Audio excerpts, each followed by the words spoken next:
I can start because the presentation is very simple. Is that okay? So the Word document is up, and so you may definitely begin. Okay, thank you. Um, so the first few points really that I just wanted to make. One is that Avanti Schools Trust, in terms of, for those who may not know about the trust located in the UK, um, we have we have six schools here, and they're funded by the state, and we're looking to grow the group of schools here which have a faith designation. So in the UK, we are allowed to have government-funded religious schools. And in line with that, we're also looking to the first point on the Word document, to some international development, and that's been on the radar for us for a while. We just haven't felt we've had the capacity to look at that seriously until now. We opened our first school in 2008, so coming up to 9 years, and we are now looking at international development with a priority in India and in the US. So in India, we have a school under construction in Mumbai, with a local partner there, and this will be a kind of a standard faith school with an international curriculum. And we're now working with a team of local devotees, group of young devotees who are based in New Jersey, New York, to look at the charter school model in the US to develop, at least in the first instance, a small group of schools in New Jersey, New York, and then looking to broaden that in different parts of the US. We're conscious that there is a fine line, and we've got a legal precedence in terms of how much spirituality and faith can be implemented within the charter school model. So this would be quite an exciting initiative, and that's one of the reasons why I reached out to Sheshakul and thought it would be useful to make you aware of these plans and to see next the next steps for us in terms of how we can potentially develop some links with the projects that are already existing in the US. Brings me on to my second point, which is around the numbers of requests for support that we've had from different projects, education projects, schools, existing schools, or those which are in planning from ISKCON projects around the world. And again, we've got limited capacity to really respond to those in a substantive way, but we hope that we can start to address that. And we definitely don't think that we are necessarily the best position to support all of these projects. And that's why I think the third point, in terms of participating, or at least Avanti participating in a global network of ISKCON affiliated schools, is so important, because it may well be that that network to its different projects will be better able to support other projects around the world. And we know that that demand is because we're getting so many requests. I'm sure that there are many more that haven't approached us, and other ISKCON projects like those represented at the conference may well be better placed to assist. And so those are the three key points. And in the bullet points, I've just outlined some kinds of areas that we would love to get involved in terms of this network, if it can be set up through the Ministry of Education. The areas of sharing and support that can go not one way, because there's a lot that I know that we have to develop. But some of them are kind of around standardized policies. So in the UK, we have 22, 23 statutory policies, which are the core essential policies for an operating school. An accountabilities framework, which outlines the levels of governance and responsibility of the governance at each level. And that's quite an interesting one, I think, for schools where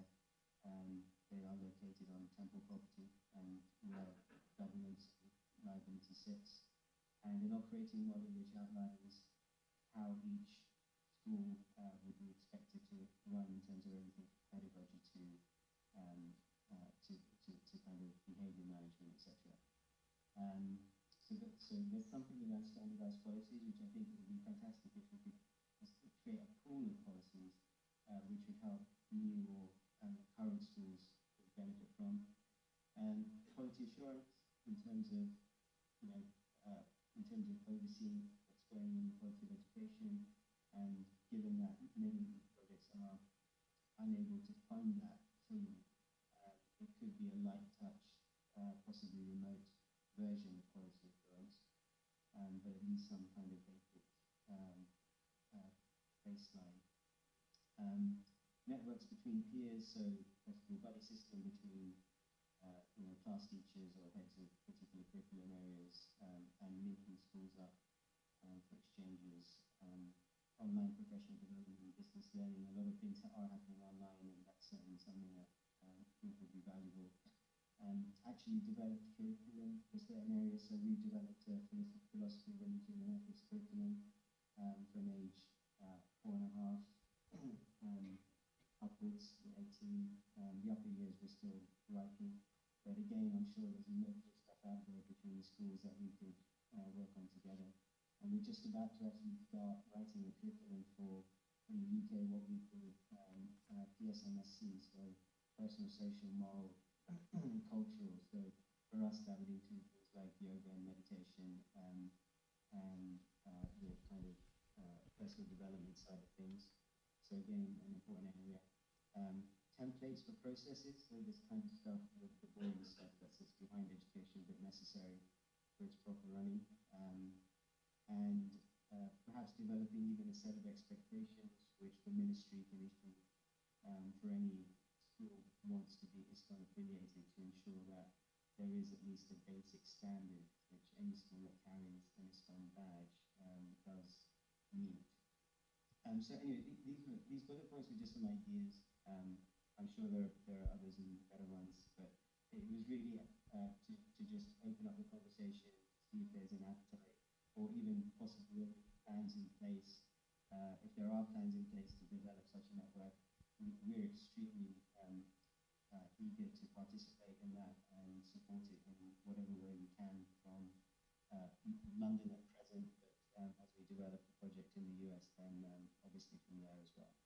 So I'll stop there just because I think it may be useful if there are any kind of comments or anything else that you would love to share in response to that.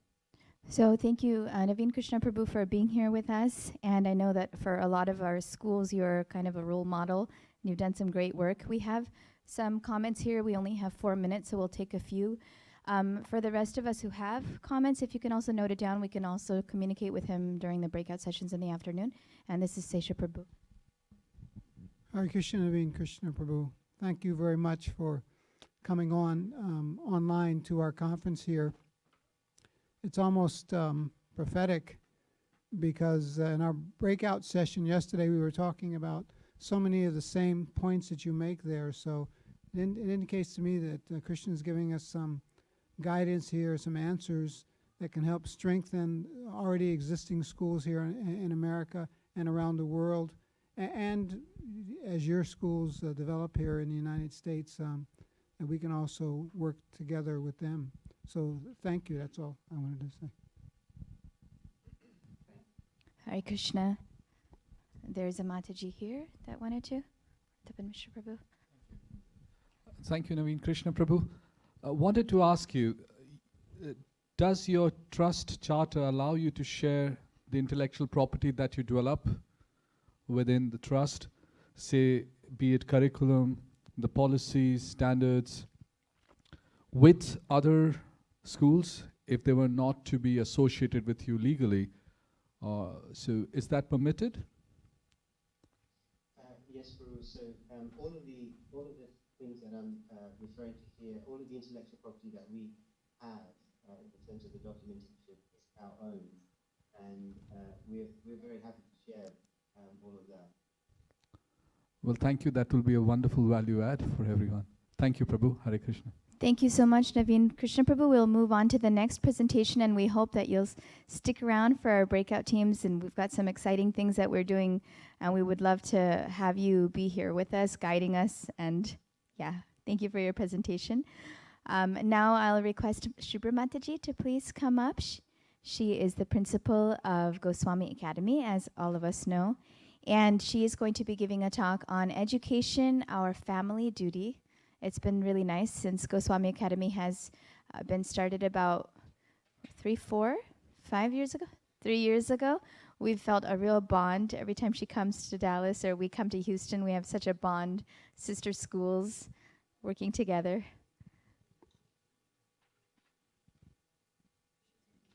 She's in Houston, yes.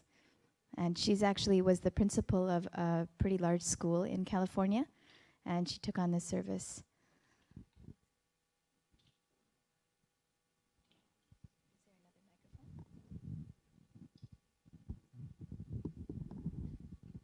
Hare Krishna, everybody. I'm very excited to be here, the 4th North American Education Conference. I am also very happy that Houston hosted the last 3 conferences and got it on the road, so to speak, and we are still going on with it. So that's a good achievement for us in education. That's not my presentation. Subra. Okay.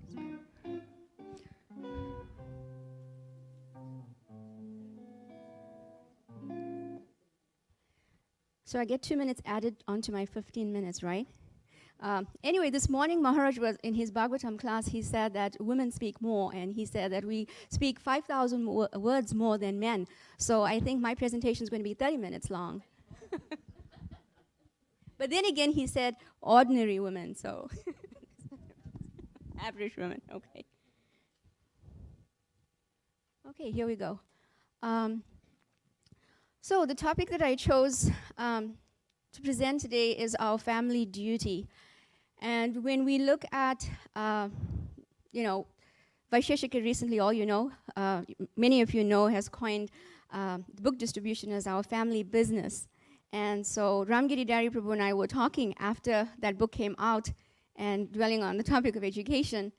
And actually, Prabhu came up, he coined that, so I'm just stealing that from him. Education, our family duty. But that's what we do in education, right? We steal ideas from each other. So education, our family duty. So if education is a duty, and it is a family duty, what does that mean?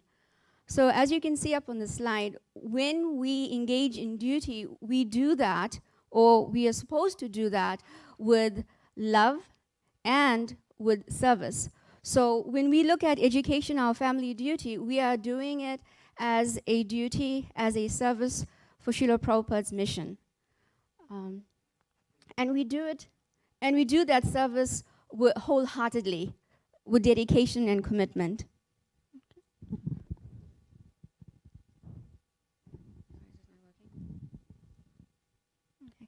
So what is the definition of education? Real education must have at its core the goal of transforming a person's life and helping him in his journey of self-awareness and the self and self-discovery. When a student is at peace with himself, herself, he or she will be at peace on the interpersonal, social, national, and global levels. Also, with all sentient beings, movable and immovable resources of this planet, real education is to understand our unique position and our purpose in relation to the universe and the cause of the universe. This position and purpose is not driven by any setup created by man, but is something we are born with.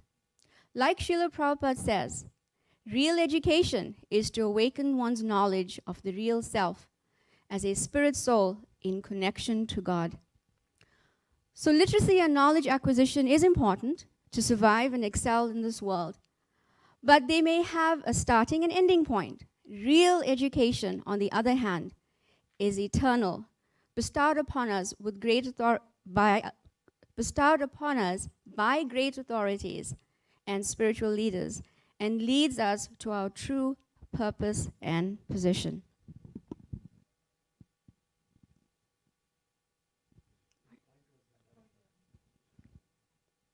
Thanks.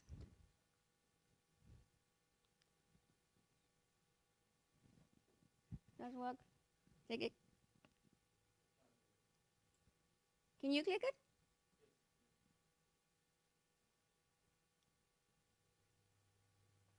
The first one was. Oopsie, too far. Are you clicking or am I clicking? Take. Okay, got it. Okay, I did that. Something. The slides went off. Anyway.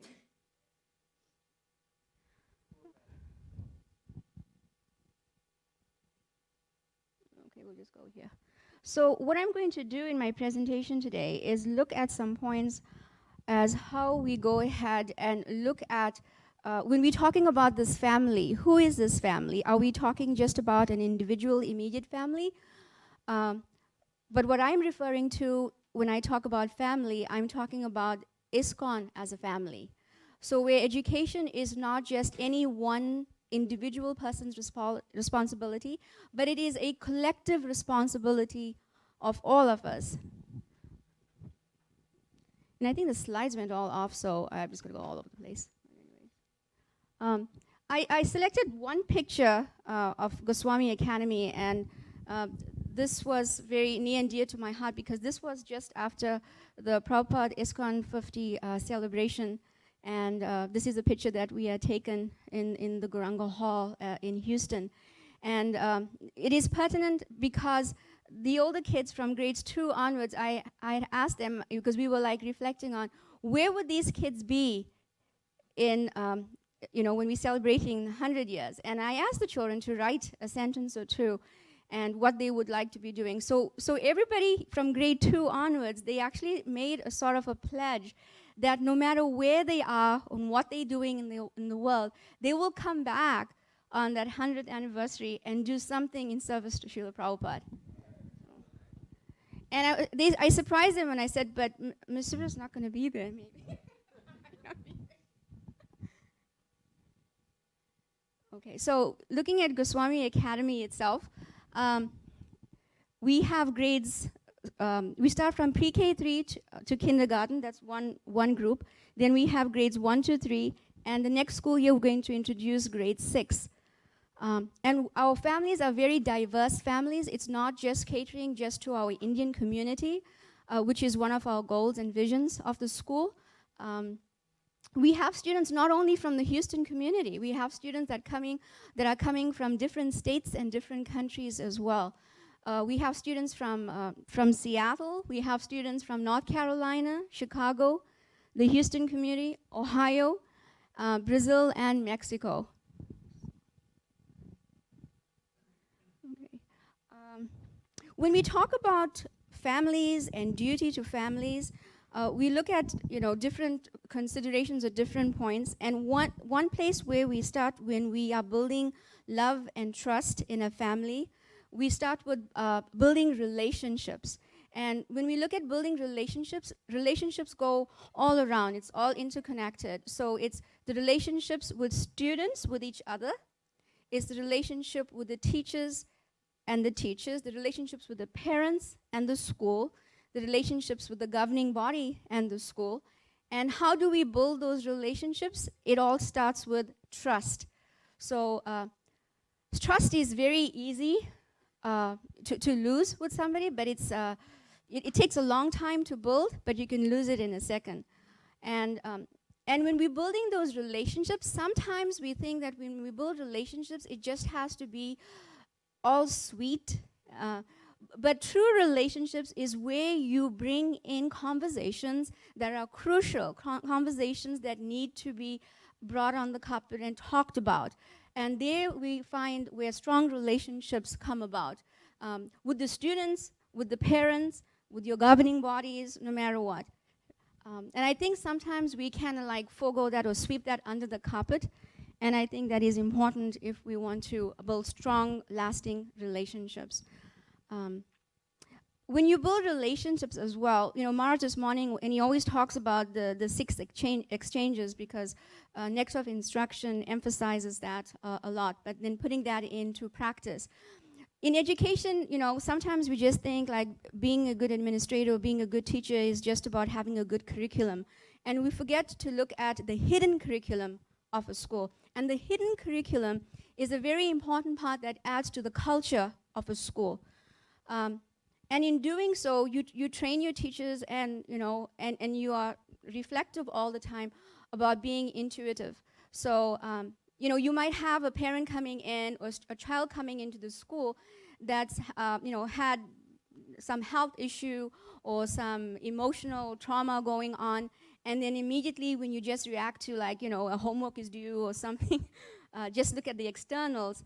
But part of building that relationship is going a little deeper.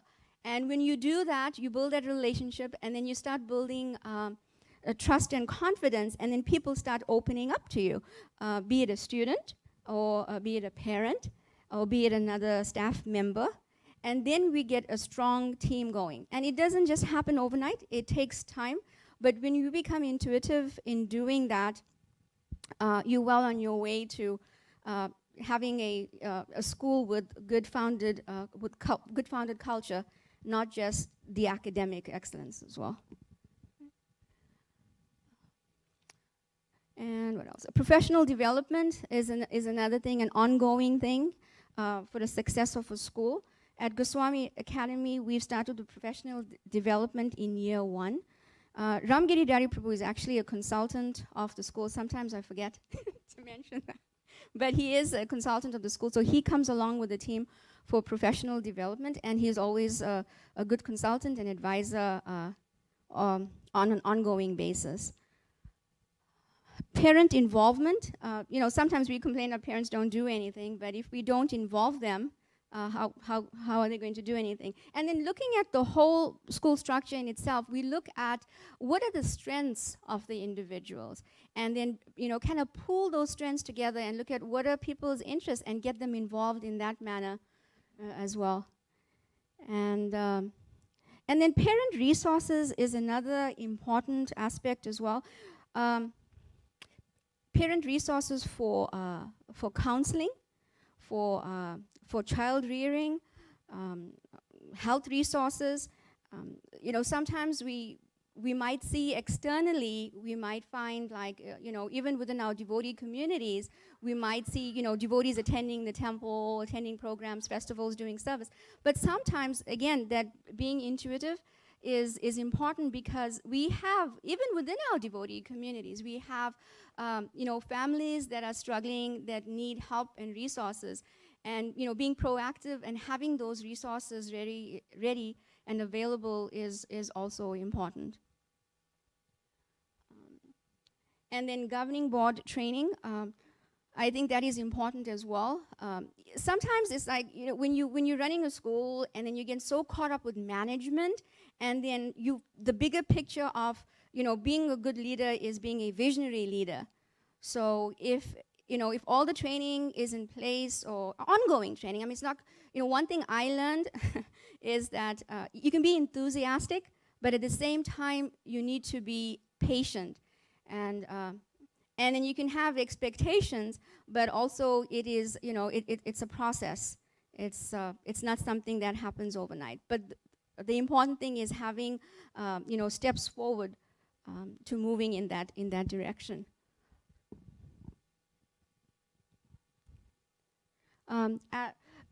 Another big thing that I feel is important is, doing things in integration and not in isolation. Many times we do that, even in our teaching, right? If we look at Krishna consciousness, you can integrate Krishna consciousness in every subject that you teach. It doesn't have to be an isolated subject where we say, now is spiritual connect. Now we are going to be learning about truthfulness. You can be doing a math lesson and integrate a value or a concept in Krishna consciousness, as Harivilas Prabhu, I believe the other day, presented something on that.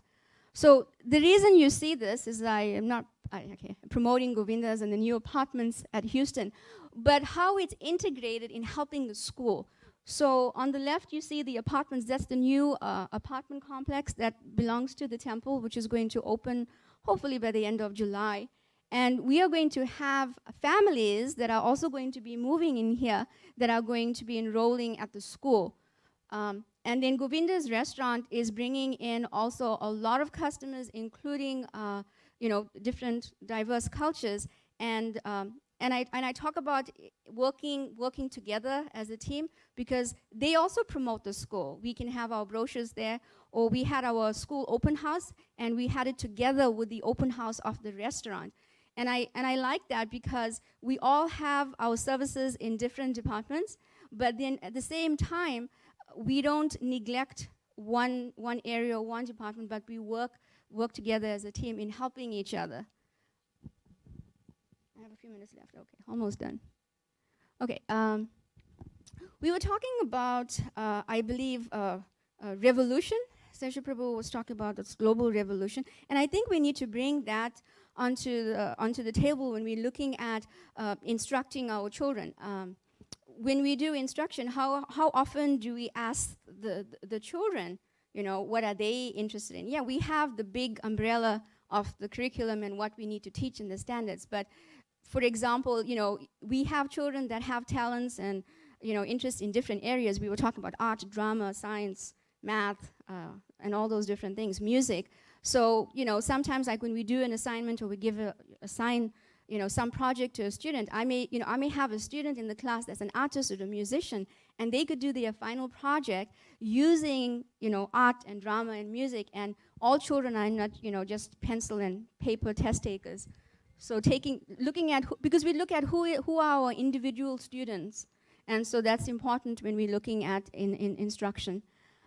Collaboration, even using collaboration in our teaching, learning where the kids work together and learn from each other in presenting as well. And don't undermine their creativity, always create opportunities so that they could use their creativity and their critical thinking. Celebrations, one thing that I've really been working on with the kids is, it's a natural thing, like, sometimes a teacher will be praising one child, and then you turn around and you look at the other kid and they have this long face. What happened? You can just tell because you were not praising them. So what we've been working on in our classrooms is where the children celebrate each other's strengths. So, and they celebrate each other's strengths, and then they can also use their strength to teach another student something that they know. And then the last thing is, together with celebrations comes reversals. So Krishna will put that on our plate many times, some of these things that we don't expect. And, just keep on having faith in Krishna and prayer, and he knows what the bigger plan is. We may think that we are in control, but ultimately we know he is the supreme controller. Okay, here we go backwards. And I think, okay, so where are we heading? Just the other day I got a picture. That's little Mangala. That's our new addition at ISKCON Houston at our Wheatley property. I call it the farm area, whatever. But she just arrived a few days ago, and I put her up there because I'm so excited because now we can get the children to get engaged with serving her as well. At our school, we also have a lot of students that are on financial aid. 40% of our students are on financial aid, so we are looking, at creating ways to get sponsors, but not only sponsors within the devotee community, but also with businesses in ISKCON Houston as well. And we are going to be applying for accreditation, so I'm also looking forward to getting ideas and support from Vishwambara Prabhu in Alachua. Okay? Okay. Thank you so much.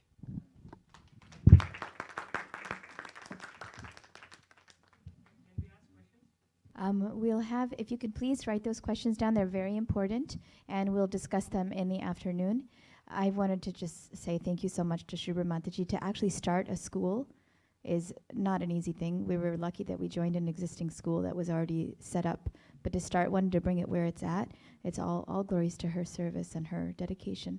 Now I request Mother Niti Kishore, the principal of TKG Academy, the school in Dallas, to please start our Dallas presentation.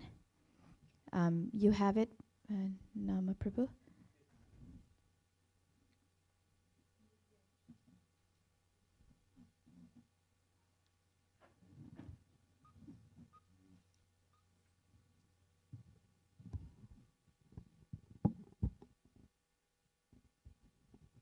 Hare Krishna.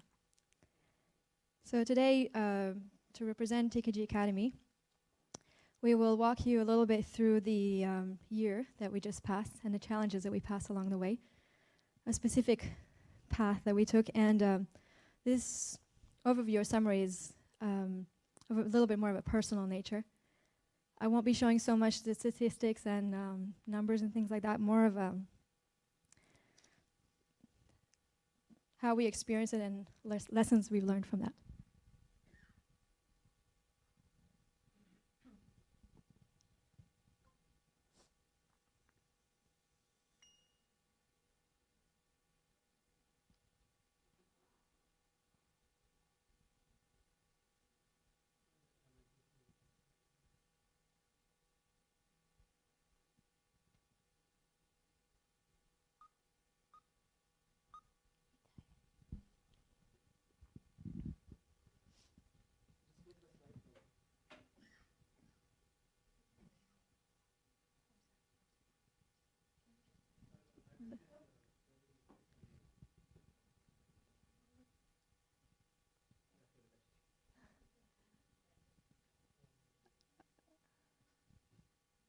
Can we just have it centered and full screen?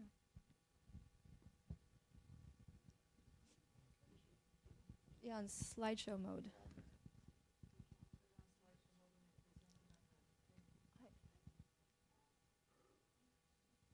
If you click the present button up the top, it'll go into slideshow mode.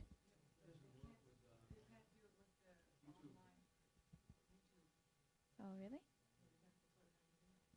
Okay. So, Nita, do you know what to do? Okay.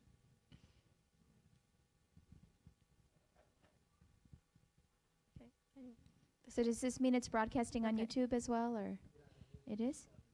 Okay, thank you. So we may begin.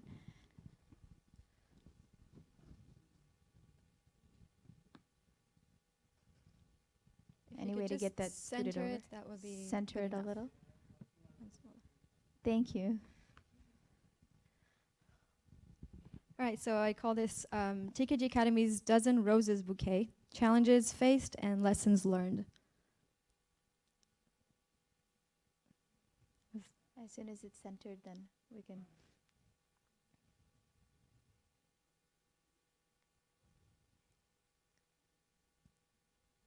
All right.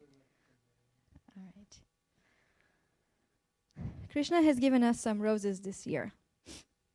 As we all know, roses are beautiful and fragrant, but have pointy, prickly thorns. The first thorn pricked us earlier in 2016 when we had to refuse a family into our school for lack of space. For years, we've talked about expanding, but now it became an urgent need. To make a long story short, Krishna has offered us a rose right within our own garden, so to speak. And as every endeavor is laden with risk and challenge, it had its own fair share of thorns, a price we couldn't afford and a structure which needed much work and still does. But Krishna is walking us through it, sending help along the way. But the most important thing is we've got the rose. We have space to grow and accommodate twice as many students as we could in the past 30 years. Krishna's rose number 1 is in our basket. So this is the back side of the property. You can see my Guru Maharaj's Samadhi behind the fence. There's a little gate that leads to the building from there. And this isn't working. Or it is. These are pictures of the students using that space. His Holiness Hridayananda Maharaj visited us. This is the front of the building.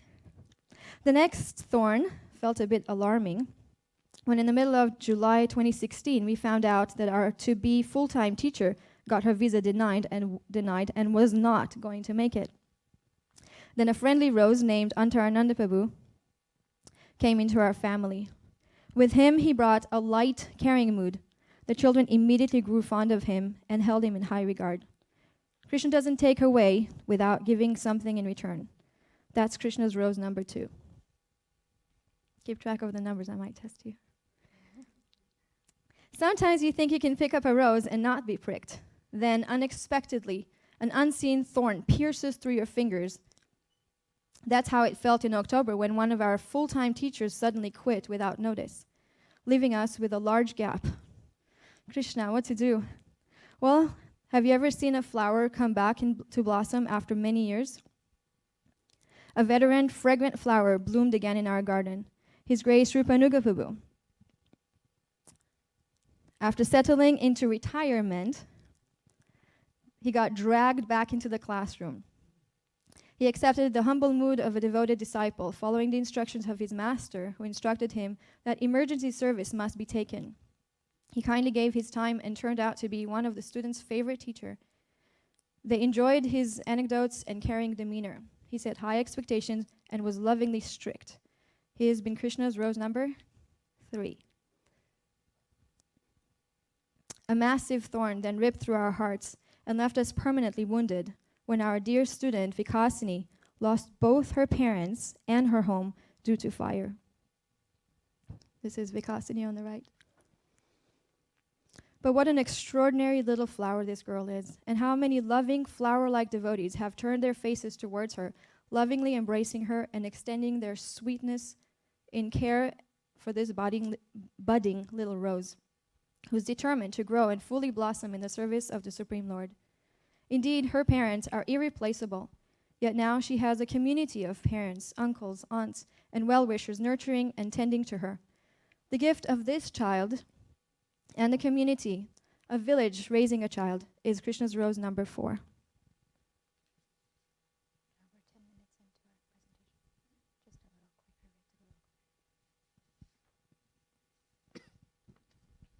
While still hurting and not suspecting, another thorn has stabbed us, like a thief, quietly sneaking up from behind our back, armed with a knife. Our dear student, Rajakishore, who was at full bloom and just about to leave our Gurukul garden and join the large college garden, was found to have a tumor in his brain. How is it possible? Our Vraju at age 15? Then Krishna has kindly softened the effect and smoothed the path when he quickly recovered and came back to our midst, plowing along on his road to success despite his setback. He has now graduated and is off on his way to complete his associate's degree. Krishna's rose number 5 is a rose we are proud of.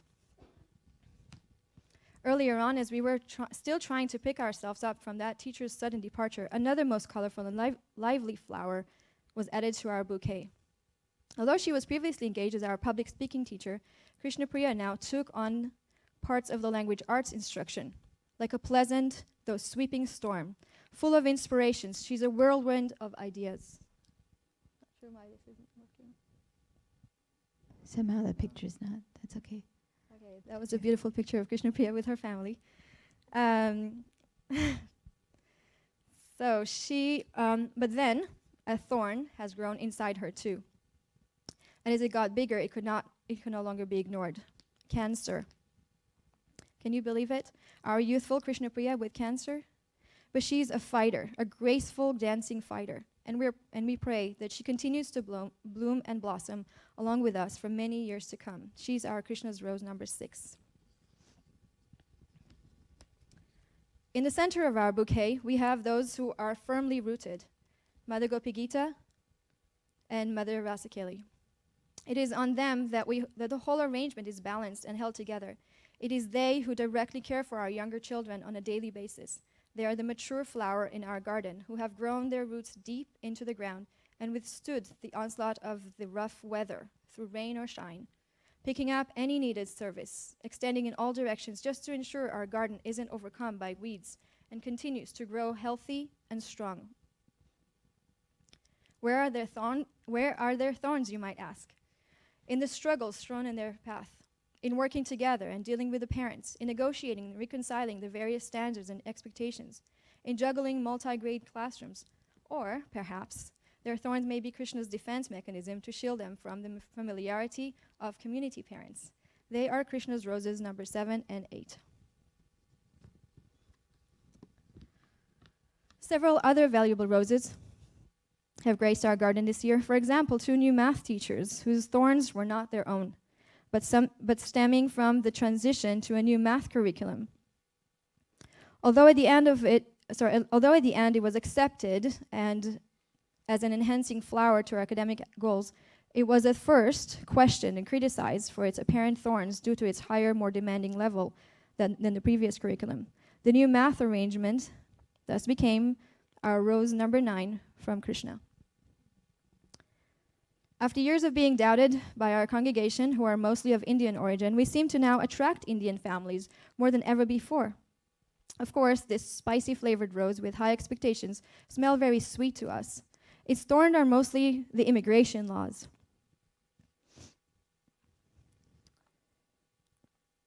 As holders of working visas, several of our families had to either relocate to another state based on available job contracts or leave the country altogether for lack of such opportunities. Nevertheless, we are very pleased with the addition of this fragrance, which is providing a sense of credibility among our community and was only given to us after many years of skepticism in our ability to deliver high academic excellence along with deep devotional training and atmosphere.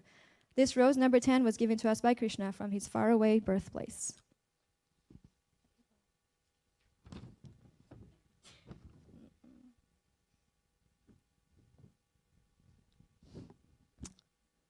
Our locally grown rose has already been part of our bouquet for several years. It was a small bud at first, and not quite fully mature yet, but is now developing and changing. Our teenager students. Such a lovely group of young students, humorous and fun-loving. They are such a delight. Their thorns are but a temporary nuisance, causing no more discomfort than what a caterpillar might feel while in a silky cocoon. The pricks are felt while trying to mediate between their young ways and their adult-like desires, their physical and emotional growing pains when they want to explore an outstanding hairstyle or overuse their phones, when they're not quite responsible enough for themselves nor wish to be babied by their elders. It's a sensitive time and must be handled with care. They require just the right support and intervention to set them confidently on the right path. We're so pleased to have this growing, maturing rose number 11. Rose number 12 is a work in progress, a prayer, desire, a wish. Its thorns are innumerable and the hardest to tolerate. They are our own shortcomings and limitations. Not giving way to feelings of discouragement, finding the right way to support the teachers while attending our parents' needs, setting up reasonable boundaries and procedures while being flexible and accommodating, being direct and straightforward but careful not to hurt, knowing each student's ability and encouraging them to work at their highest capacity, but not pressuring beyond. Learning how to move forward with the times without breaking away from tradition. Knowing when to spend on resources and what's necessary while keeping within the budget. Negotiating the demands of our personal sadhana, our families, and our services. Being forgiving, being humble, being a servant. We pray to grow as individuals, as a school, and as a community and become a useful rose in Krishna's bouquet of roses. We can't do it on our own. We realize our complete dependence on Krishna and his devotees. The beauty of the roses we've been given far surpasses the temporary discomfort caused by their thorns. We feel fortunate and blessed to have such an elegant bouquet of flowers, so perfectly arranged by the Supreme Lord Sri Krishna. By his divine sanction, our little buds can thrive and grow as an offering of gratitude in service to our beloved Srila Prabhupada. Thank you, TKG Academy, Srila Prabhupada's Gurukul Ki Jai. I was going to share a little bit about zooming in on some of the challenges that she had spoken of, that we had faced, and the lessons that we had learned here. And so I've compiled something similar to, something of the sort of the 3 C's. I'm just trying to figure out this remote. 1 second. Point it there. Did it move? Just load your presentation. It's the same. Oh, it's the same. Okay. So the challenges and the process to overcoming these challenges with the 3 C's, when His Grace Hari Vilas Prabhu had started his presentation with this verse. This was a verse that was introduced to us, of course, when we studied the Upanishad, but earlier by Ridananda Maharaj this year, that material academics and spiritual academics side by side can transcend the process of birth and death, and that this is the goal of the education system. And I remember many years ago, 10, 11 years ago, when Mother Jayanti said that Srila Prabhupada said the purpose of our education system was to teach children that they can transcend the process of birth and death. I felt like, really? that's the purpose of our education system. But in this process of serving at the school with the teachers, we're actually learning this in action. So I'm going to share a little bit of that journey with you. One of the 7 keys to a highly effective leader by Stephen Covey is begin with the end in mind. So our classes start with the end in mind. We have sastra class and spiritual classes for the first 45 minutes to an hour of the day. The students do japa meditation, and here in the last session, the last semester, they were discussing how to better their japa. They break up into teams and groups to discuss the verses that they memorize, the different points that are there. The whole idea is to have a systematic progression so that they can earn their Bhakti Sastri by the time they hit 10th grade, which we would love to work with the Shastrik team a little bit more on how to instill that. And then on Saturdays, we have a Spiritual Friday program for an hour and a half where all the students are engaged in a systematic process of bathing, dressing, worshiping the deities, arti, kirtan, and giving the lectures. And this has been a beautiful thing this year because the older students were engaged in teaching the younger students and were partnered up with the younger students. So that's beginning with the end in mind, that the most important focus is our spiritual focus, even though the more hours are devoted to the academics. Here we have them sharing what they have learned. The students went for Rath Yatra. They went to distribute flyers all over the community to invite people to the festival. Some are engaged in book distribution. And a few times we took classes out to the local schools where Madaniji Kishore had put together some skits, and we engaged 50 students in a class in these skits on karma, reincarnation. And this was the first time we were able to do this year. We're hoping next year we can have more of this. So, beginning with the end in mind means that we understand that the purpose of education and the purpose of life is to transcend the cycle of birth and death. But do we really believe, as teachers and as educators, do we all really have that much belief in what we're trying to teach our students? And so Krishna, just as we give our students problems and we ask our students to overcome those challenges, the Supreme Personality of Godhead and Srila Prabhupada also give us challenges as teachers and as educators to see if we can surpass that. Here is a second grader doing a long subtraction problem because he wanted to challenge himself.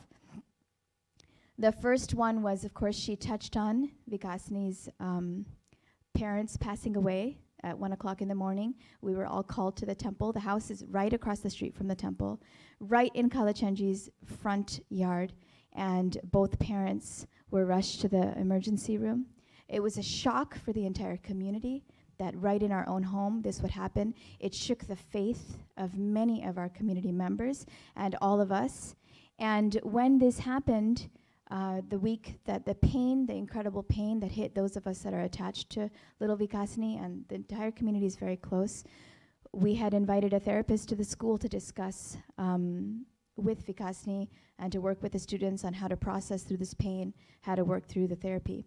Now, usually in the morning class, what was on the schedule was we were going to cover Ishopanishad, but the older class teacher had requested me that we've not done Bhagavad Gita for the older students in a while. Let's have the focus of this semester, 6 months, to be back to the basics in Bhagavad Gita.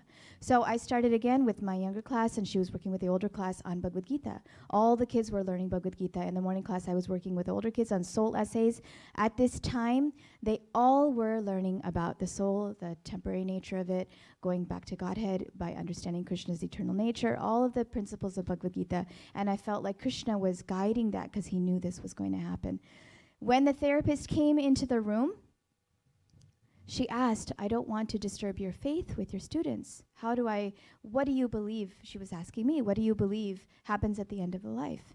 And the children, I said, well, let's open it up to the children. And all of us teachers were there and the children were there. And the room erupted in hands raised with all of those children talking about their understanding of the Bhagavad Gita.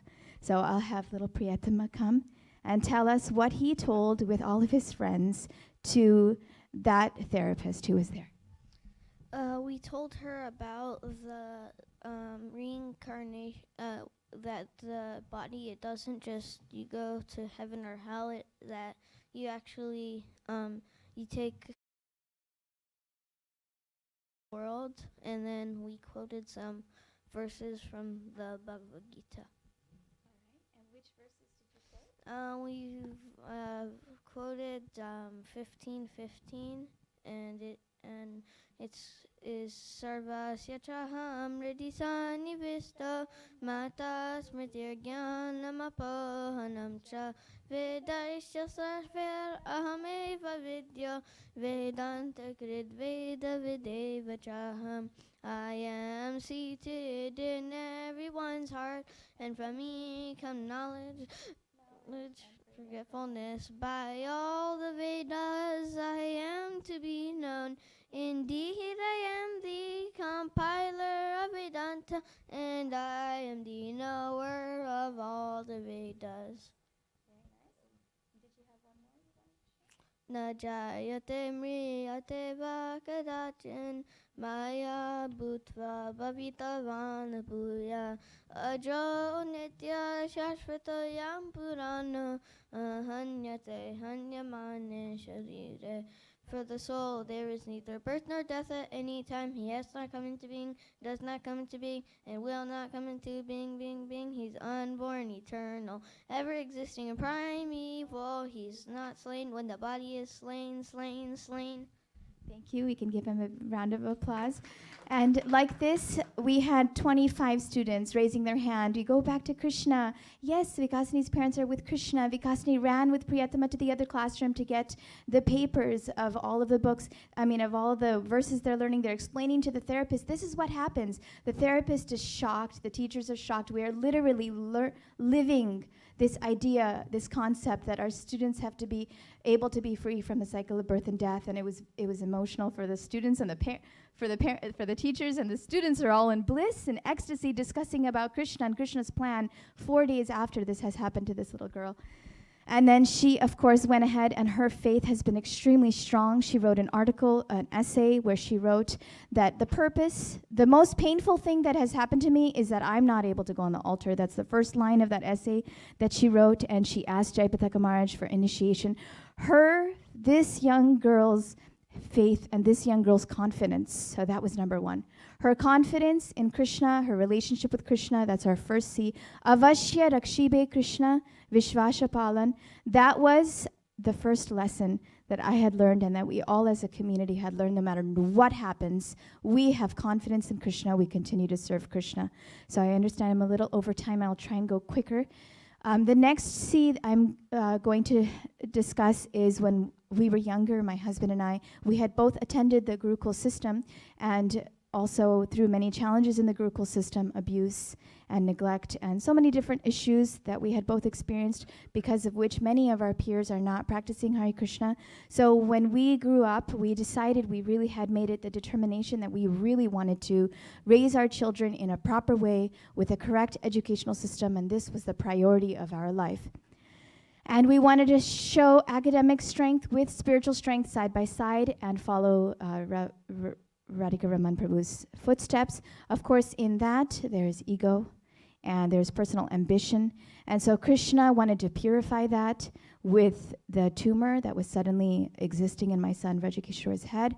He had a few tumors. We come home and he's vomiting and he says he can't read. And we're rushing to the hospital right when he's about to graduate from high school. And the question that I was faced when I'm sitting in the surgery, the 6-hour surgery where they're going into his brain and risk of death is very high, was what is my service? What is my commitment to Krishna? If he leaves, if Krishna decides to take this young man, am I still just as dedicated to Srila Prabhupada's school, to Srila Prabhupada's ISKCON? That question that I had to answer and tell the Lord, yes, my dear Lord, I will be. Of course, whether or not I would be, I don't know. I'm still learning. But at that moment and in those days, to solidify our commitment that no matter what, we will worship Krishna. We will continuously We will continuously work for Srila Prabhupada's education system. That is also something here is Mother Krishna Priya that she is doing. She has also committed. She has breast cancer. Yes, I'm not perfect. I have issues. I have challenges. This body is not here, but I'm committing. In August, I will come and I'll teach again. I will work for you and I will serve for you. There's not much of a money guarantee here. It's not like we do it for the money. And so this is another teacher who's an expert teacher. She side by side ties the spiritual and the material, and we'll have Nitai Pran come here quickly and explain a little bit about what he learned in her class. And then we will end with the last C. So this is the second C. The first C was confidence in Krishna. And the second C is a continuous commitment, a firm commitment. So Mother Krishna Priya is our afternoon teacher in the Gurukul. She is expert in connecting Krishna consciousness with a material curriculum. And one example of this is when we did yoga of verbs. So we compared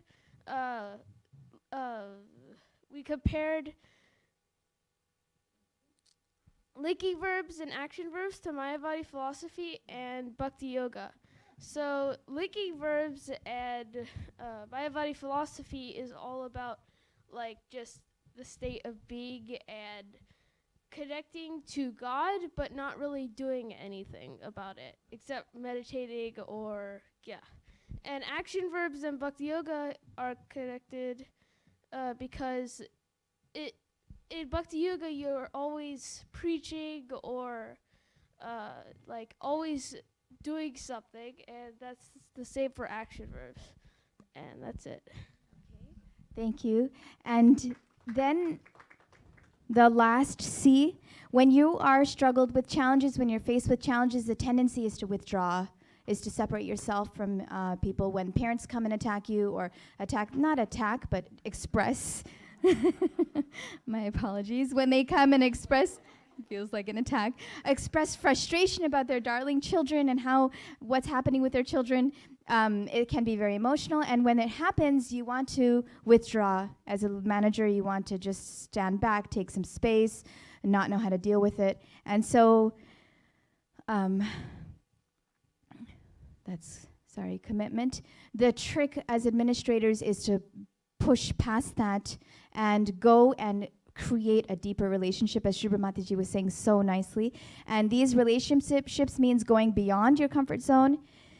Here students are talking to the younger students and creating a network of a group network, teamwork. So my third C is community. Here we have the children engaged in a teamwork activity with balloons.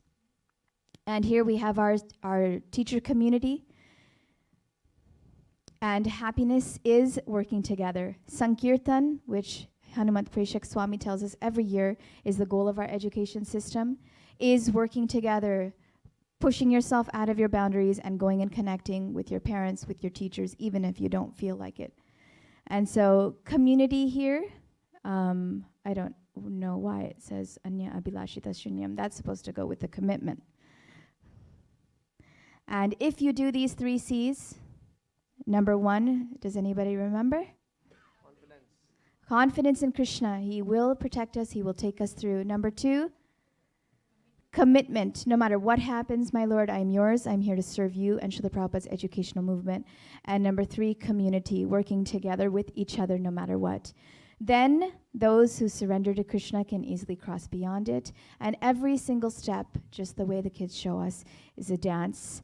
So for our future, we have had to raise $250,000 last year. Out of that, we reached 60%, 150 out of the $250,000. That is our biggest challenge now, because we need to zone our doors. We need to put windows in our building. And we're hoping with the combined strength, spiritual strength of the devotees here, that you can please help us tangibly or with your prayers in gaining and getting the rest 100,000. It's been a big challenging year, and we are hoping with your blessings that we can reach 100%. Thank you very much. Hare Krishna.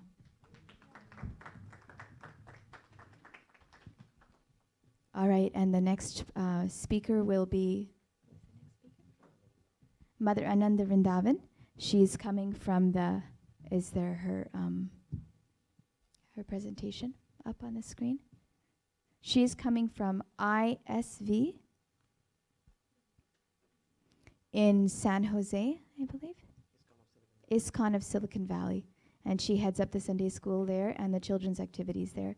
So she will be sharing with us.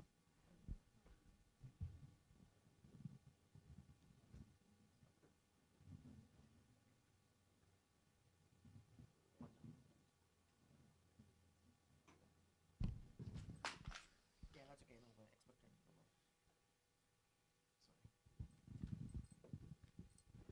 it. Hare Krishna. Vancha kalpatarubhyascha kripa sindhubhyo cha patitanam pavanebhyo vaishnavebhyo namo namah. So today I'm going to present about education Sankirtan, what always Maharaj emphasizes on, and that is at ISV, ISKCON of Silicon Valley. And also, as Vaisheshika Prabhu says, our leader in ISKCON of Silicon Valley, individual, spontaneous, voluntary. So we have many areas of education outreach programs there. So I'm going to describe about that. As Prahlad Maharaj says in Srimad Bhagavatam, devotional service should be started from the very beginning of life. The children should be educated with the pure devotional service and our relationship to Krishna. So keeping that in mind, we have given emphasis on the children education. As you can see that, Silicon Valley is the hub of technology, and always kids are with, technology devices, and like they're always with smartphones, iPads, laptops, and everything. So parents are so much of enthusiastic to teach them that technology from the beginning of life. Our Prabhupada says that in the same way, Krishna consciousness should be given from the early age. And in the right-hand side, you can see those are the preschool kids what we recently started, and they're enjoying with kartal and mridangas. And I heard one of the child, he doesn't want to play with any toys other than mridangas at home. So that's amazing. So the ISV education branch is into 3 different categories. Basically, this is the children education, the Sunday school, which has been there from the beginning of the temple, and that's named as Vedic Academy, and it's mostly the temple kids. And it runs on Sundays in the Sunday program time. And Lil Krishna Kids, which were introduced like 5-6 years back, as an outreach program for the kids, and it is mostly for the outsider kids who cannot come to temple or who are not interested in coming, but they want to teach their children the Vedic education. And also the Navadvip preschool, which is like 50% outsider and 50% devotee kids.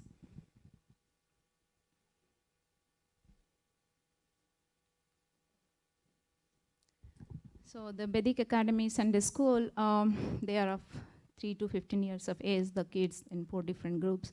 So they learn everything as per the Sunday school curriculum, as well as they go outside and preach every Saturday, going on Sankirtan with parents and teachers. And they just not only distribute Bhagavad Gita, Krishna books, and other books, but they also distribute every weekend at least 2 to 3 sets of Srimad Bhagavatam and Sri Chaitanya Charitamrita sets. So how that works is really amazing, is because they have learned that from their childhood, going with their parents in book distribution. And also, when they explain to the families really take that into heart, because the kids are explaining with their pure heart and their pure confidence in Krishna. And they are explaining so detail about the Bhagavatam, starting from beginning to end, what Bhagavatam really gives us in the life, the values, the science, the academics, everything. So they accept it very easily. Like you can see in the picture, one boy is explaining to his age boy in a family, and they readily accept it. And also, same as Chaitanya Charitamrita, they give the philosophy of Chaitanya Mahaprabhu and present it in a so profound way that, they really, so the kids Sankirtan really helps a lot in distributing books. Like we have, every month we have goals for distribution of books in terms of monthly Sankirtan festivals. And out of that, at least 10 to 20% is covered by the kids. So that is so what Maharaj always tells about kids engaged in Sankirtan, what they are learning, they have to present outside. And because the kids have that purity in their hearts, that really touch the hearts of the other people. And also, the BA says page by page, as Maharaj was telling in the class about the indexing and reading the books. There is an app in the App Store you can download that is developed by the devotees in the temple under the guidance of His Grace Vaisheshika Prabhu. That if you go download that app in your computer, in your phone, and it says for each book how many pages if you read per day, you can finish in how many days or how many months or how many years. Like for example, for Srimad Bhagavatam, if you read 41 pages a day, you can finish in 1 year. So when we distribute books, the kids tell about this app that, then they know, okay, we can finish these books rather than just having them, what is they are afraid of.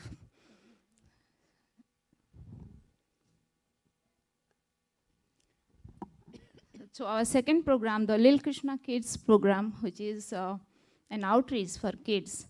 Like few years back, we saw that that is what we are lacking in ISKCON. We have only a Sunday school, which is small. We cannot accommodate many kids there. And none of the parents want to come to temple every Sunday at that specific time.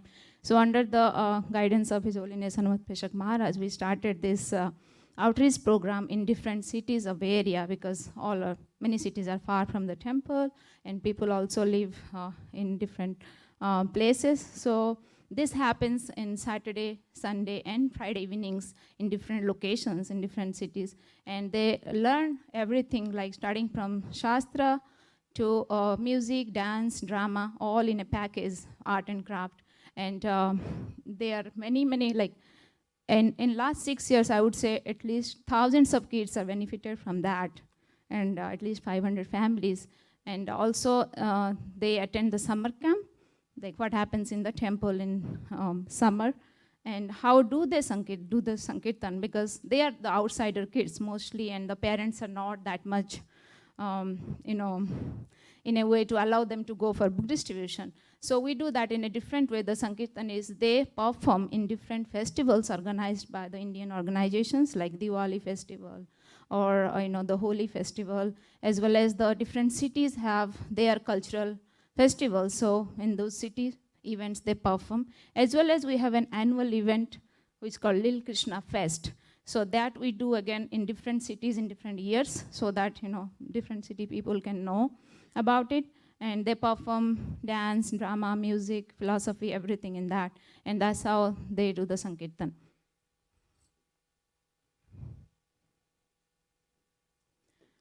This is a new initiative. It happened last year as an offering to Srila Prabhupada in the year of 50 of ISKCON. And that I got this inspiration. I had never thought of preschooling because my kids went to preschool outside. I was working at that time. And when I left my job at Microsoft and started homeschooling by the inspiration of Aradha Mataji and Andrupa Prabhu, so that time my kids are already in first grade, So I never thought of doing a preschool, but by coming to this symposium from last 3 years and the inspiration from all the educators here and all the schools, and always Maharaj telling us about it, we thought of starting it last year, and it just arranged by Krishna all of a sudden that a teacher who was a devotee, and she moved from India, and also she had taught in preschools in India and Korea, and she was looking for a job. And I thought, I've got a teacher now to see for a place. And that time, Harilila Prabhu's daughter, Leena, she came with her kids to the Lil Krishna Kids program, as Harilila Prabhu said her. And that time, she runs a math center, what runs in the afternoon. So I asked her, can we do the preschool in the morning? And she immediately agreed. So she divided her area for a preschool setup, and we started it last December. And it was, it's going on really well. There are 8 kids in that, and out of that 4 are from outside. And we're doing field trips, we're organizing all the festivals in the school, and all kind of different stuffs. So we are planning to expand on it. So what the goals for this year is a new branch of Little Krishna Kids solely for Western devotee kids, because all the kids right now in Sunday school and the Little Krishna Kids program are all Indians. So it is as it is an Indian dense population in Bay Area, but there are a lot of Western devotee kids, the Russians, the Americans, they are left out. Like they started coming, but they could not somehow match it or hook it up themselves. So we are planning for a separate branch only for them, and also the Navadip school to expand to a full-time preschool and eventually an elementary school. So we need support from Ministry of Education and devotees that expanding Little Krishna Kids not only in Bay Area but other states and cities, because we have been getting calls from like New Jersey, from Texas, and from Phoenix, Arizona, that how to start. And already in Houston they have started, but they are doing on their own. So as we have the whole curriculum and lesson plans ready for that program, if we make it as a global initiative, then it will be very good to outreach the outside families and bringing them to Krishna consciousness. Like Bal Vihar by Chinmay Mission is a brand name all over the world. So if we should have a revolutionary arrangement from ISKCON for this program, which will give facilitate a lot of kids and more families. And also expanding the Navadip preschool, as well as we need your prayers and blessings, as always, to continue in this mission of Srila Prabhupada in teaching kids. Thank you so much. Hare Krishna. Hare Krishna. Thank you, Mother Ananda Vrindavan. I think you're so lucky, and you're doing the top service, the book distribution with all of the students, and I think all of us can get some guidance from you on how to do that. So thank you so much for sharing with us. How many people are online? Are there any devotees online listening? Vishwambara is online, then Lakshmi Nagaraja Prabhu from Peru is online, and there are 3 people watching from local, maybe 5, 6 total. All right. And I just wanted to say an apology to you all, because I think I went over time and I didn't moderate myself, and I think self-control is one of the first things we teach our kids. So apology for all of you, but now we have a wonderful presentation by Harvilas Prabhu about the Synergy School. Is he here?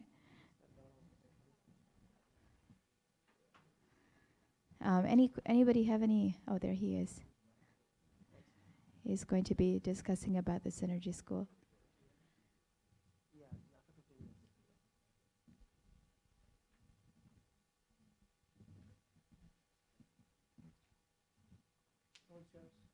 Synergy School.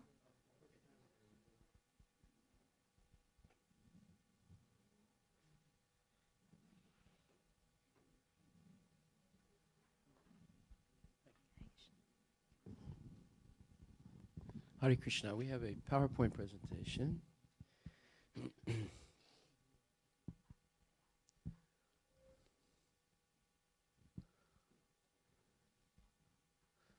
This is the 5th year of our school. For the first 3 years, we were in the temple, in this room, and it went really well. But the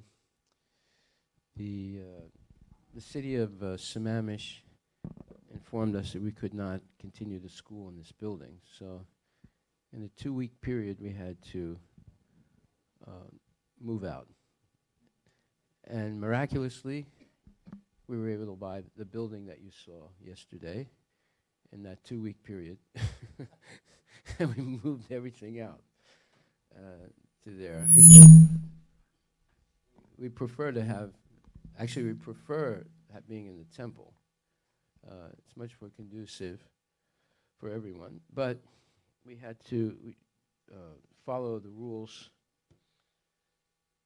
And by following the rules, you can have continuity. By not following the rules, you will be stopped, and very abruptly. We have followed all the rules. Our school is fully accredited by the state of Washington and by the Board of Education. And we're complying with all the regulations and the codes, which is very difficult to do and expensive, but we've done it, and we're fully licensed as a school. What? Okay. So the problems we've had is the more we comply with the rules, the more difficult it is to satisfy everyone.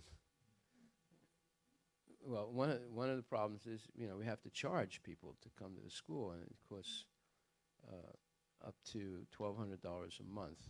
So that eliminates a lot of people wanting to come to the school. Of course, those are the normal fees in the Seattle area. In fact, it's more expensive in private schools. But when we were in the temple, we didn't have that constraint. But being in a professional building, having to pay all the teachers proper salaries. I mean, we pay salaries about $250,000 a year in salaries or more. So these put constraints on us. However, we're adapting to the situation, and we've come to the conclusion that we'll limit the Synergy School to preschool, and we have a preschool building across the street here, and also in the building that you saw yesterday. So we have 2 preschools, and we'll only go up to 4th grade. After 4th grade, we're starting something new, and that is collective homeschooling for the older kids here, where we will not follow the normal K-12 curriculum. We're going to have our own curriculum, and you got a little taste of it the other day. And I've come to the conclusion that the best way to educate our kids is to make them highly proficient, highly qualified in English and math. And then the rest they learn from, they learn Bhakti Shastri, Bhakti Vaibhava, and eventually Bhakti Vedanta. And if we can do that in, at least at the end of high school, they have Bhakti Vaibhava, I think we've succeeded. And we worked on lifestyle and character qualification. And as I was saying before, that Krishna reveals knowledge as one becomes purified. This is not an academic process. It's one of revelation. And that is important. But we train the kids in lifestyle, going to sleep early, waking up early, chanting their rounds, and also taking part in the school. But the school will be mainly to train them to be devotees, but to make them highly qualified to pass any SAT test in the world because of their qualification in English and math.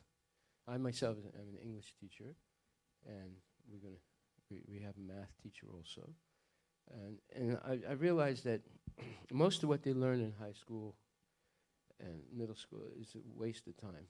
It's more engaging them, and everything they learn is all based on materialistic point of view.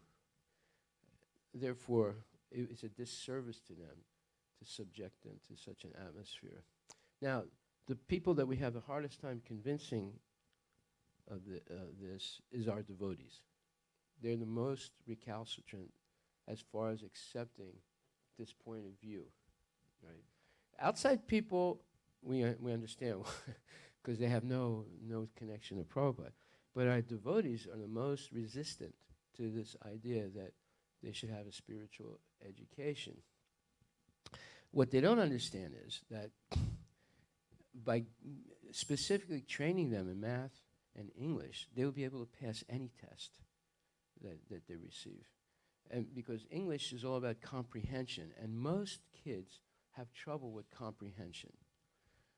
They don't, and most adults have trouble with comprehension. And another problem is most of our Indian devotee population, they don't know how to speak English.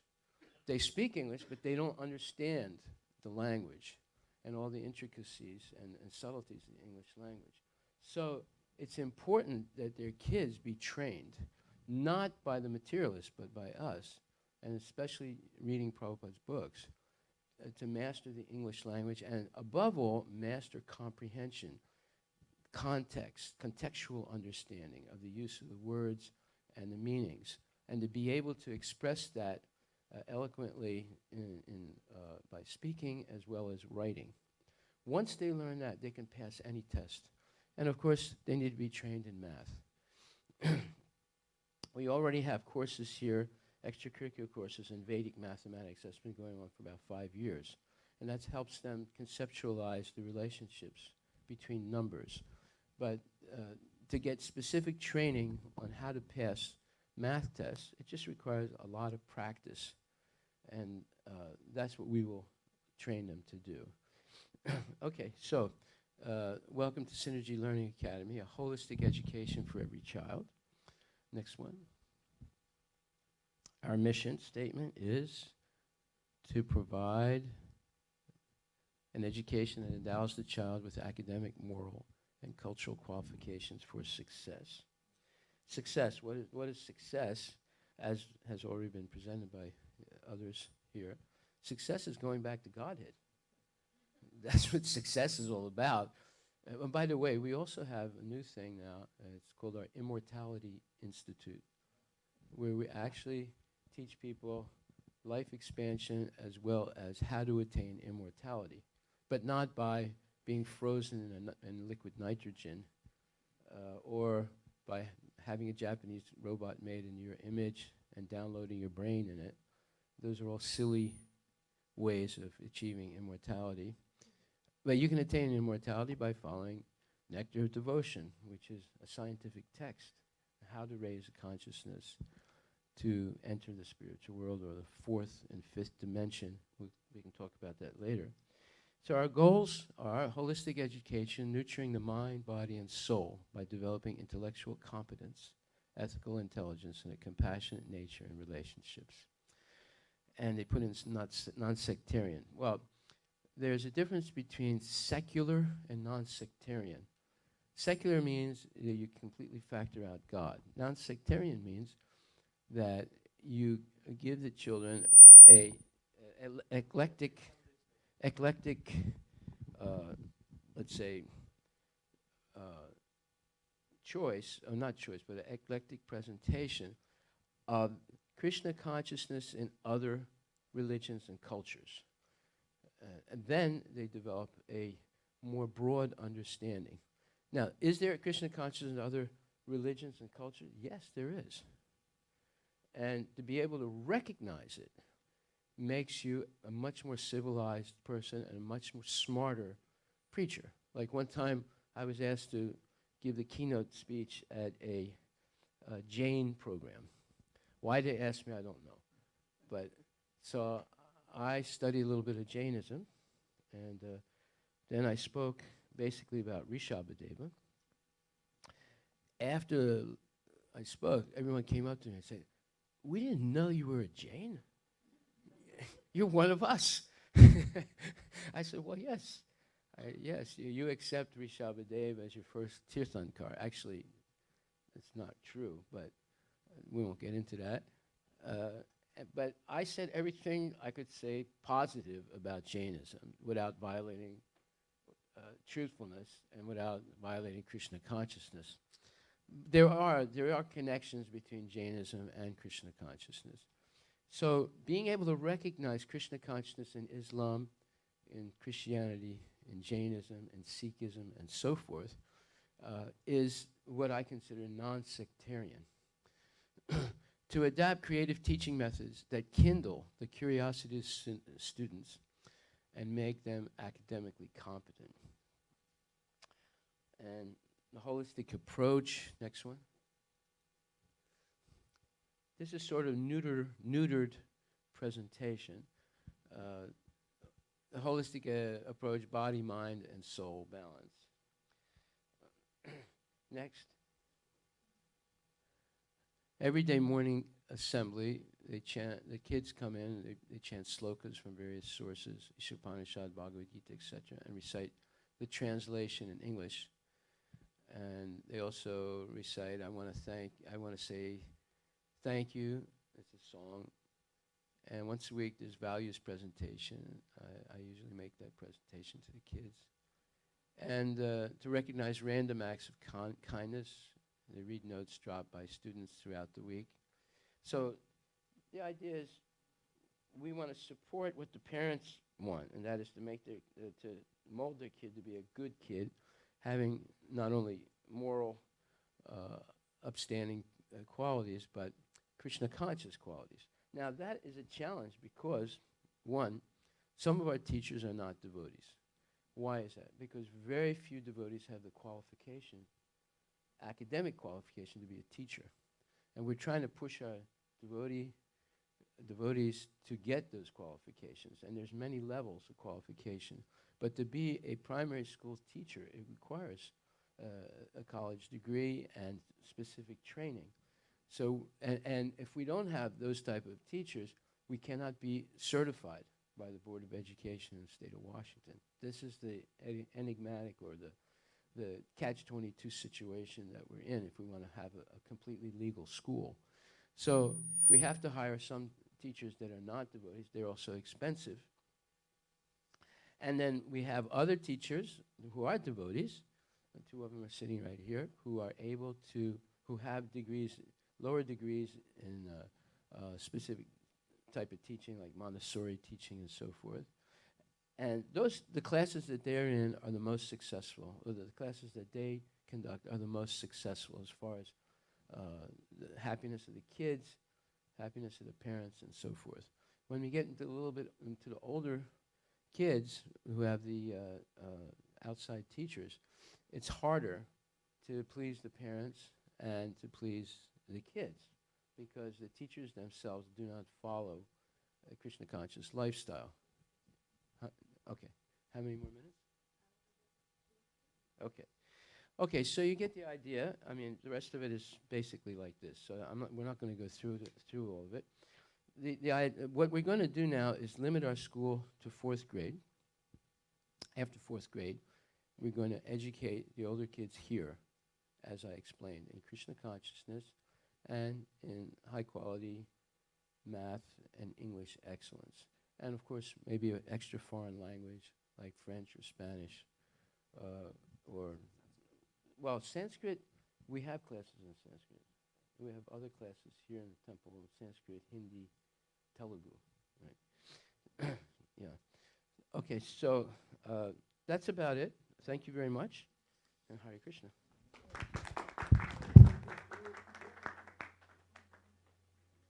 Last Prabhu ki jai. So it's now time for our Gayatri. After? So now we'll have Radhika Raman Prabhu. So many schools have presented here, and it's nice to have some interaction between the schools. So please write down any questions, any thoughts, so we can have some discussion about all these schools in the afternoon. And Hare Krishna. Radhika Raman Prabhu, are you there?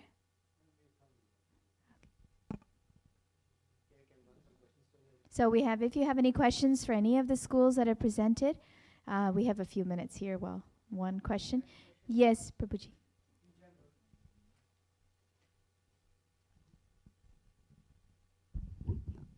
So Harilas Prabhu is going to speak about the Srila Prabhupada's position on education this Sunday evening. And from his presentation, what I found was Srila Prabhupada emphasized just spiritual education. So my question is, to what percent or to what degree do other schools incorporate the traditional material education, percentage-wise? So we have two principals here. Would you both like to speak on that? To what degree you, Shubhamataji, would you like to speak on that in Manoj? Well, as I said in in my presentation, we do a lot of time for the spiritual connect, but again, at the same time, it's not always taught in isolation. So as I said earlier, the other subjects we do integrate as we go along. Okay.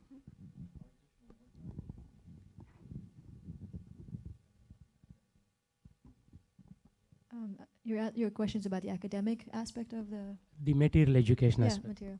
So we do that as necessary, as we find necessary for preparing the children for their future education, and like Hari Vilas Prabhu said, it's mostly the focus is on solid language arts and math.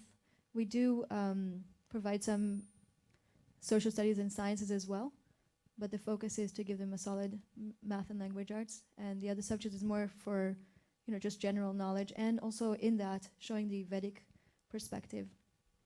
So, and we've seen in the presentation we gave that a child at the age of 14, 15 can go into college and move on. It doesn't have to dwell on that material education for many, many years in the school system, can just kind of move along and just do the what's necessary. Basically through associate's degree and then quickly Yes. come out. Yeah. And different children are different also. Not all of them are going to take the same path later on. So it also can vary, meaning not everybody will go into higher education or specific path of higher education. So. Thank you.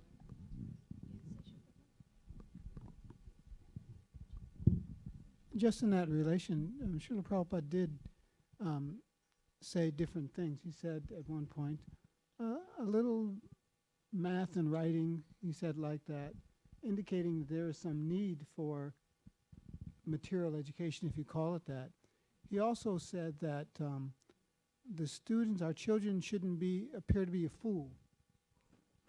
So that means there has to be some orientation to the world, otherwise how can they interact in the world? And so I think the schools are, from Prabhupada's instruction, trying to balance that, always trying to find what is the right balance in that, not to become overcome by those things, but also not to have the children be foolish as well. And this is actually one of the criticisms the children themselves made when they started looking back at their education. They felt embarrassed to go out in society because they didn't have the tools to interact in society. So that means they felt foolish. And so I think the Prabhupada was warning us to avoid that. And so that's the task of education in ISKCON, to balance it. Yes, another Prabhu.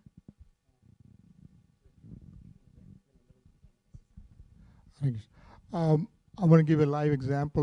Radhika Raman, who will be coming in, when he got done and went to college, we enrolled him in philosophy as a major.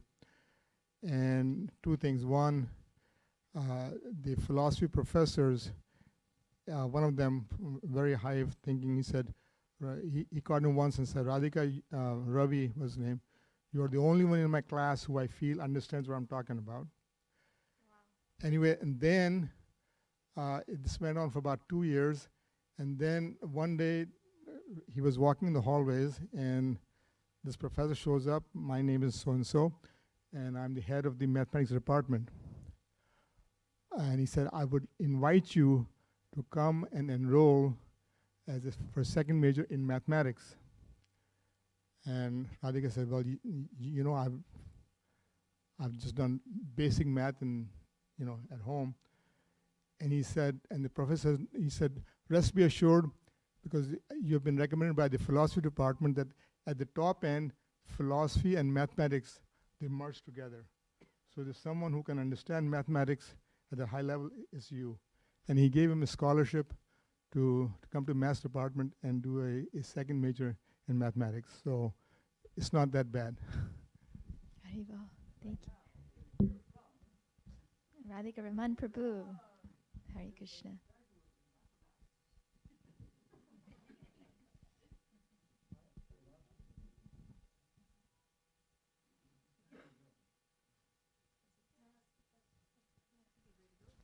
Is he ready to go, or do we have time for one more question?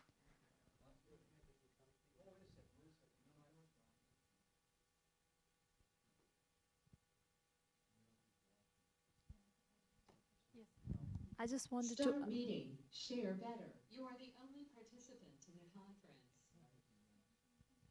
My question was that we do want to attract people from outside to come to our schools. So does that put a constraint on how we present Krishna consciousness?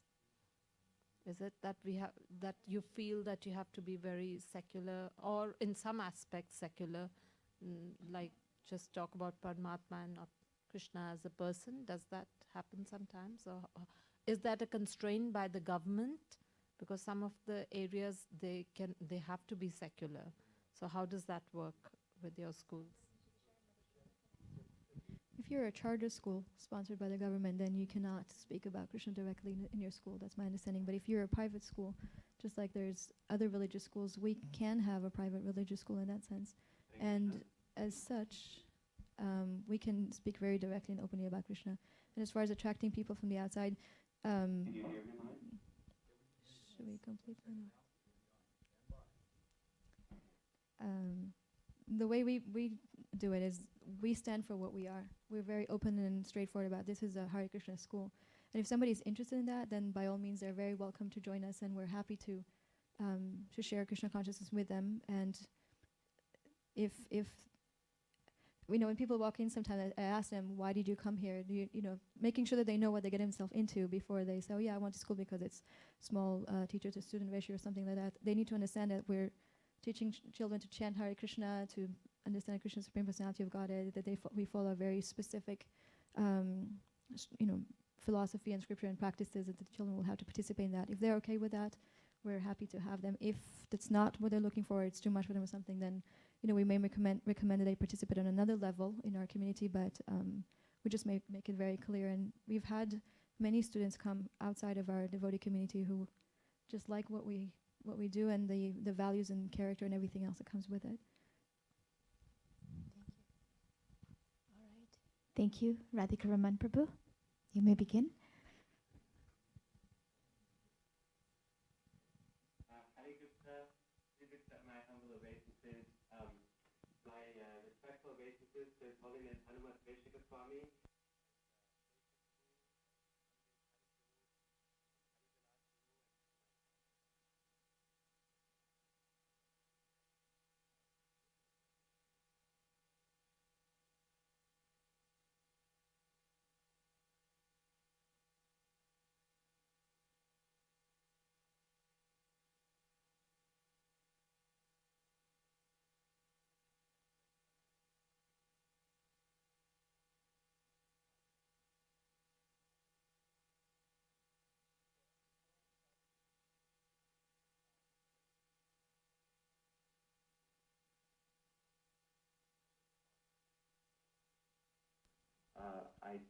Over. 40 minutes and 5 minutes of questions. Sorry, So if you can go for 40 minutes and then 5 minutes of questions. Okay, sounds good. So let's see. 55 my time.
how do we know what we know? How do we gain the knowledge we need from the world and from Shastra? And then the third is ethics, or praxeology, which is how do we apply what we know. So the first is ontology is what we know, epistemology is how do we know what we know, and praxeology, or ethics, is how do we apply what we know. Sometimes the problem is that in teaching our children Shastra, we go straight to the third item and only do the third item. How do we apply Shastra? In terms of, look, Dhruva shows us determination, and Prahlad teaches us how to be fearless in the face of danger and things like that. And these are, of course, very good applications of Shastra that our children need. But when ethics is not grounded in ontology and epistemology, then ethics cannot be sustainable, because ethics is derived from how we see what the world actually is.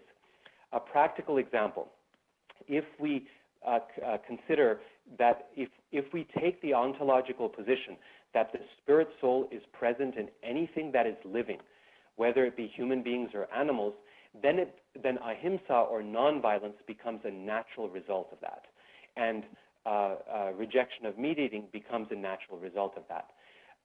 But how we treat animals is directly derived from how we actually see the world, how we see animals, and whether they have spirit souls or they're just bags of matter that are there for us to enjoy.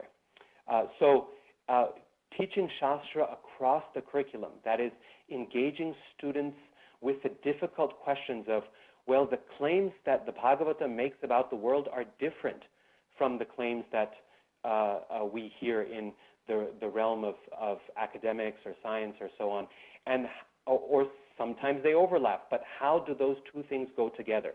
And engaging them in difficult philosophical discussions is both enjoyable to young people because it sharpens their intelligence and gives them a mental workout, but is also something that's very, very valuable. They should be able to read anything that they come across and ask, well, how would we respond to this from a Shastric perspective?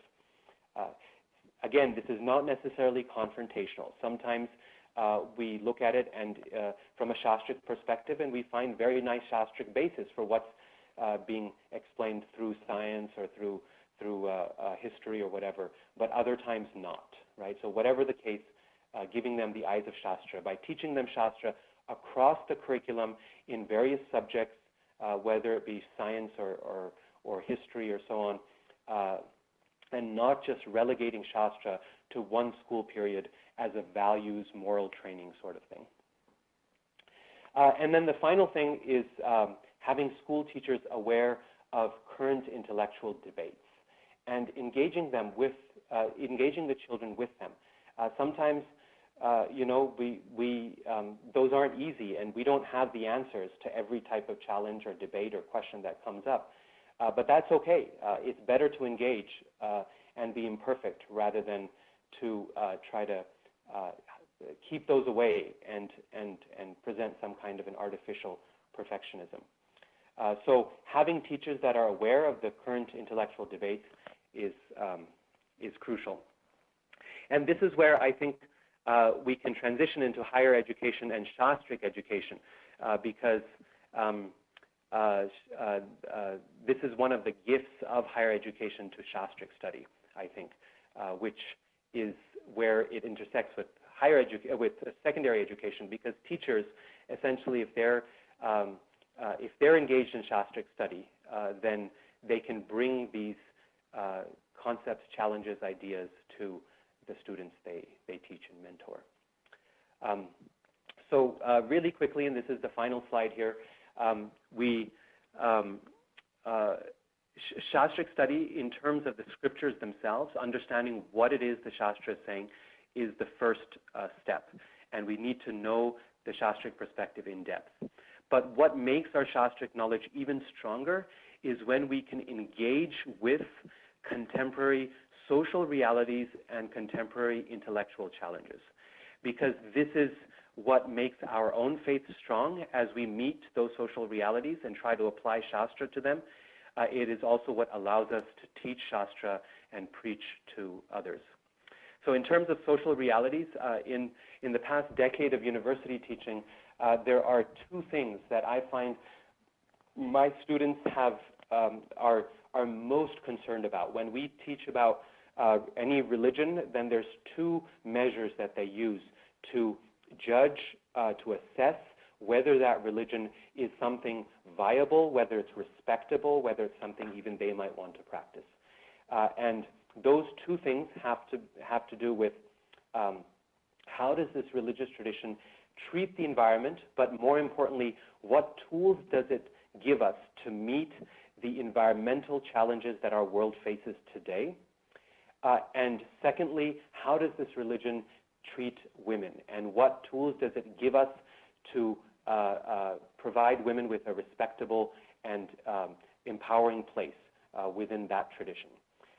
Whether it's students on the East Coast or the West Coast, whether it's people engaged in the humanities or in the sciences or business, everyone I find in the past decade at least, these are the two most important social realities that they want to see. And the reason they want to do it is because I think in the broader society, these are kind of now, these two things are rarely subject to debate, except in some radical circles. But it's sort of a given in broader society. And the student's perspective tends to be, well, if a religion cannot give us practical perspective on these matters, then it may have a beautiful philosophy, but what good is that philosophy?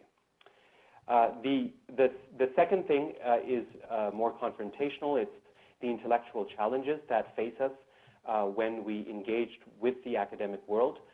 These are challenges of postmodernism, historical criticism, scientism.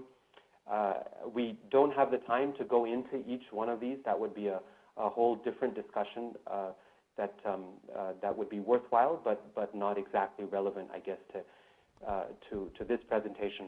But I'll just give one or two examples. Historical criticism will look at something like the scriptures and look at them from a historical perspective and say, you know, this when the Brahmins are being praised here, this is because the Brahmins were at the top of society and they are the authors of this text. So they are clearly giving themselves the top billing in this scripture and ensuring that all other castes remain subservient to them. Whereas when we as devotees read praise of the Brahminical society, we see it in a very different context through the eyes of bhakti. So something as simple as that can really shake a person's faith as they encounter a academic perspective on our scriptures. And they will our students will encounter this regardless of whether they're going into the humanities or not. These things I'm talking about don't occur just for people studying religion. Postmodernism is a phenomena that overcomes every field of academia today and basically brings about, argues for the perspective that there are no permanent large answers to anything in this world. There's no truth with a capital T. It's relative to a person's viewpoint and their own stance and their own needs. So your truth is yours and my truth is mine. In a very simple sense, it's an idea of relativism that we're all aware of. But in the university context, it becomes a lot more detailed and a lot more well-developed, so that the ways in which we argue against relativism often don't work because it's far more sophisticated. So it's things like these that can really shake a person's faith in Shastra. And so both for Shastric education and for secondary education for our children, I think it's very important that our teachers are Shastrically educated and aware of such criticisms and can engage Shastra with these challenges. Because if we don't, others will do it for us and the results won't be very good. We have seen this in the history of Christianity, so we don't necessarily want to go down that route ourselves. So that's all in terms of the ideas I wanted to present. We're 3 minutes over the presentation time, So hopefully we still have a couple minutes left if anyone has questions or comments, anything they'd like to add or something that wasn't clear from what I said. Hare Krishna. Thank you, Radhika Raman Prabhu. That was incredible. You tied together all of the groups here, basically, and we really appreciate Hare it. Krishna. We have devotees having questions. Can you hear us? Radhika Raman Prabhu, this is Vishwambar from Alachua. Hare Krishna, my obeisances. Please mine. I really enjoyed your presentation, and I was particularly struck by how you're presenting the how to effectively study Shastra. And I really wanted to thank you for that, and also wanted to check with you to see in terms of your availability. I mean, we have students that are at a stages of their life where they're considering their futures, and one of the ways in which we help them explore that are through career days. And I just wanted to just ask if you would be willing to participate in some of those activities with us, down the road to give them an idea of maybe what those possibilities are. Thank you very much for your appreciation. That's very kind of you. And yes, I'd be happy to participate and assist in any way I can. You're doing wonderful work there with the school. It was really impressive. I heard your presentation yesterday, and so for someone engaged in the kind of work I am, it's actually it's wonderful. It's because we're always looking for opportunities to apply our work in ways that are directly beneficial to our movement and particularly to our youth. So I'd be happy to, and we can stay in touch about that. Great, thank you very much. Hare Krishna, Radhika Raman Prabhu, can you hear us here? Hare Krishna.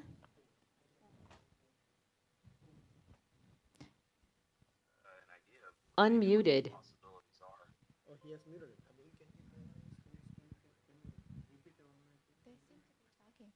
Hare Krishna. Hare Krishna. Hari Bol, Radhika Raman Prabhu, can you hear us here? Yes, I can hear you very well. Okay, here, there is a question by Tapan Mishra Prabhu. Hare Krishna, Radhika Raman Prabhu, thank you so much for the presentation. I have 2 points to mention. They're possibly related. You talked about mentors and you talked about... Your voice is very muffled. Okay, I'll try to be louder if this is better. Can you stand a little closer to the mic maybe, or... Hare Krishna.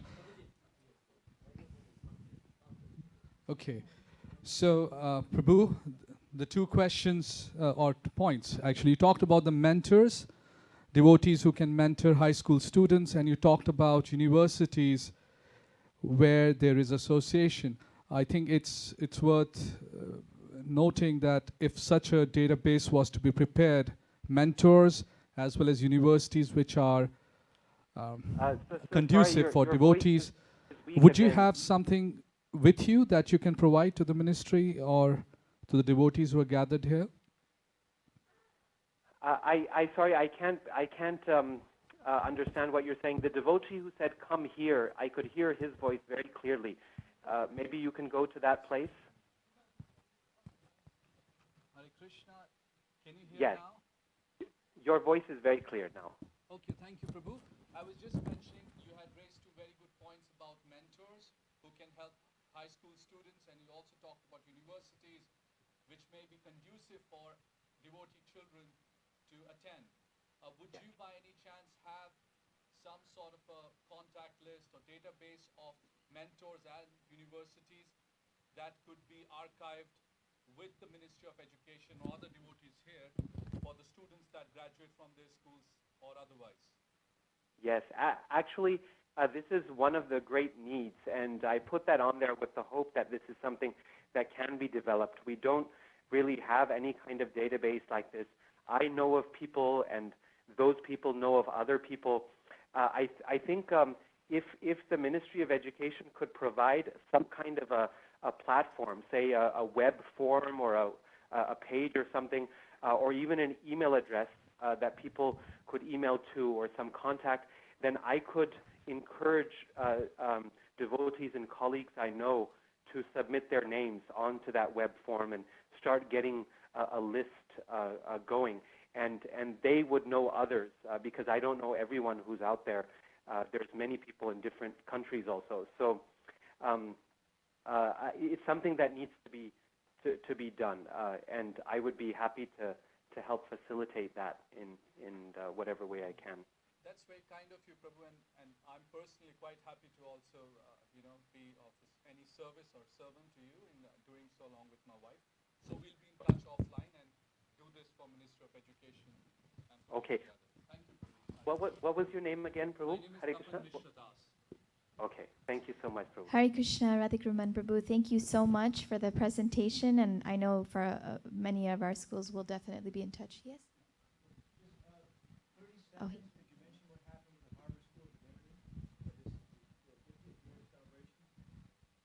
Oh, yes. Okay, I forgot to mention that.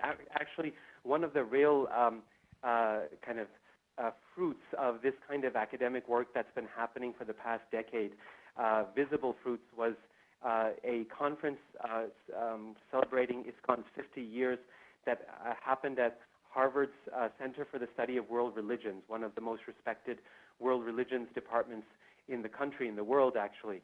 And it was hosted by the center, organized by Garuda Prabhu, myself, Anuttama Prabhu, Pranava Prabhu, and we put together a series of presentations looking at ISKCON's history and its future. These presentations went very nicely. The conference was much appreciated, and they're being put together and published. They will be published hopefully in the next year or so. We're collecting the articles at the moment. And I think they will be insightful as an up-to-date academic assessment of ISKCON for both devotees and for outsiders.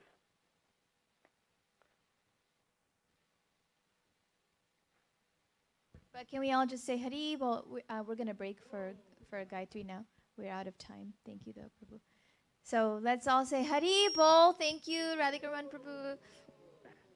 Haribol, Haribol. Thank you so much again for this opportunity. My obeisances to all of you again. Okay, Hare Krishna. And now we'll have our break. How many minutes? 15 minutes? 10-minute break for our Gayatri. Hare Krishna.